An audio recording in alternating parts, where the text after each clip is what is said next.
সুপ্রিয় নবম শ্রেণীর শিক্ষার্থীরা, ইউনিটি এডুকেশন বিডি চ্যানেলটিতে তোমাদের স্বাগতম। এই ভিডিওতে তোমাদের ইতিহাস বইয়ের পৃষ্ঠা নং ৭১-এর অনুশীলনমূলক কাজ।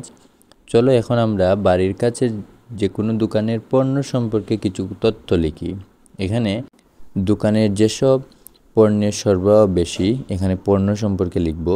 এই পণ্যের সরবরাহ বেশি হওয়ার কারণ এবং পণ্যের সরবরাহ যোগান কখন বেড়ে যায় বা কমে যায়, পণ্যের সরবরাহ বাড়া বা কমার কারণ সম্পর্কে লিখব।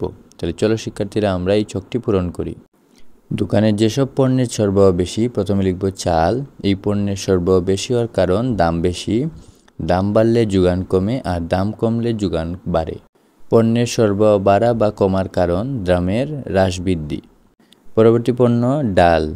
এই পণ্যের সরবরাহ বেশি হওয়ার কারণ দাম বেশি, দাম বাড়লে যোগান বাড়ে আর দাম কমলে যোগান হ্রাস পায়। পণ্যের সরবরাহ বাড়া বা কমার কারণ দামের হ্রাস বৃদ্ধি। ৩ নম্বরে দেওয়া আছে আলু। দাম বেশি, দাম বাড়লে যোগান বাড়ে আর দাম কমলে যোগান কমে। দ্রব্যের সরবরাহর বাড়া কমার কারণ দামের হ্রাস বৃদ্ধি। ৪ নম্বরে ডিম। দাম বেশি, পণ্যের দাম বাড়লে সরবরাহ বাড়ে আর দাম কমলে সরবরাহ কমে, দামের হ্রাস বৃদ্ধি। তাহলে শিক্ষার্থীরা, এই ছিল তোমাদের নবম শ্রেণী ইতিহাস বইয়ের ১৭২ নং পৃষ্ঠার সমাধান। ভিডিওটি ভালো লাগলে অবশ্যই চ্যানেলটি সাবস্ক্রাইব করতে ভুলবে না।